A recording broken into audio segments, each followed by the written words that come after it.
Hello and welcome back to my YouTube channel.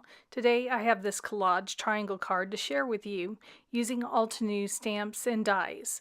This is one of the newest releases from Altenew. It's called the Trigonometry Die and Stamp Set, and I wanted to show you how I created this using some actual scraps from my almost discard pile of backgrounds that I created using alcohol inks and possibly even some color burst.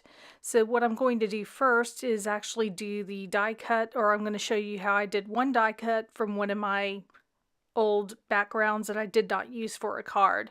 At first I'm going to be using the die that has all the little holes in it because you can't really use the outer part and the inner part at the same time.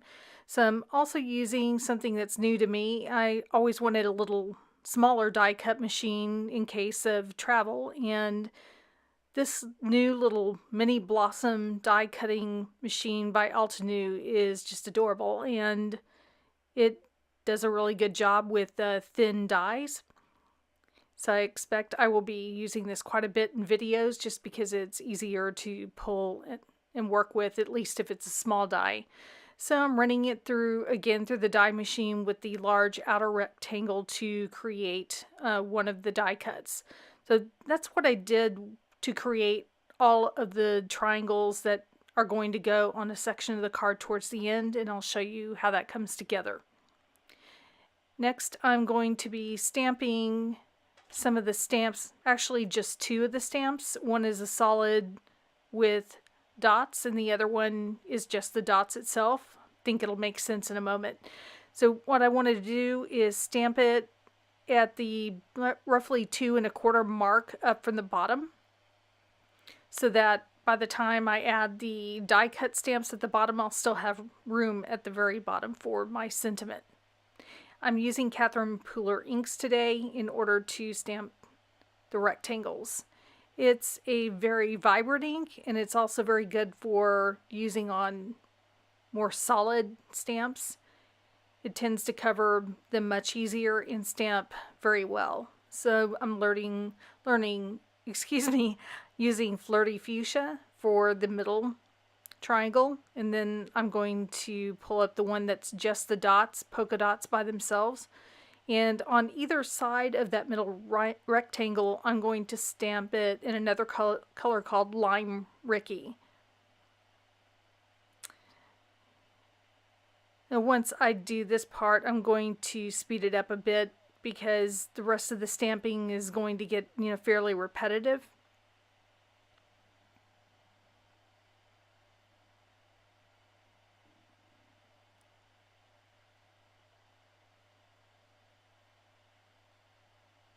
And now for the final color, I'm going to be using Tiara to stamp on the outside edges. And the way that I designed this was so that the colors on the top would contrast a bit with the ones on the bottom, but I wanted to use colors that were really close to what I had die cut out of some various backgrounds that I had, as you will see shortly. Now I have a 1 3/4 inch by 5 1/4 inch black strip. As you can probably tell, I'm using basically an A2 sized card base or card panel to create this on.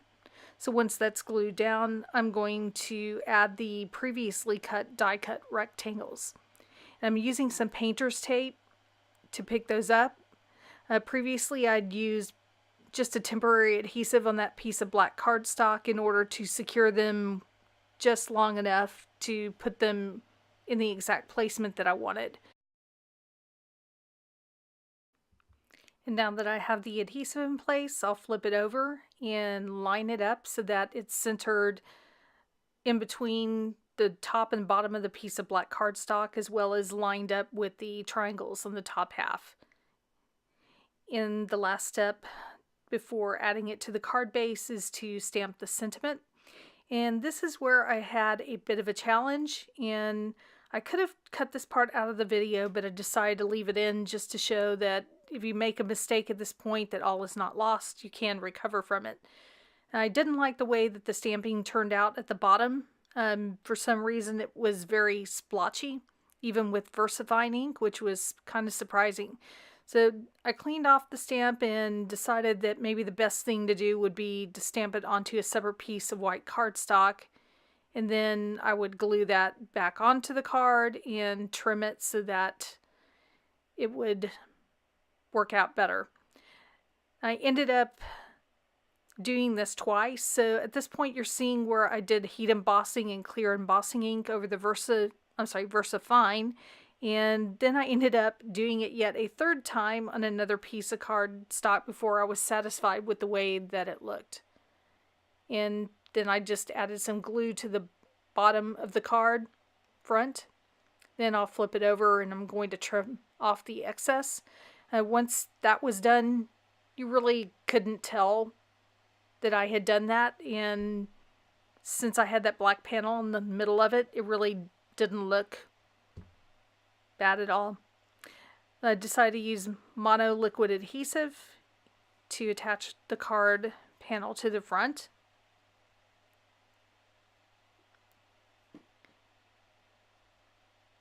And that is today's card. I really hope that you enjoyed watching this video today. If you have not subscribed, I hope you'll take the time to do so now, and I sure appreciate it if you'll give me a thumbs up if you like the video. The supplies are linked below.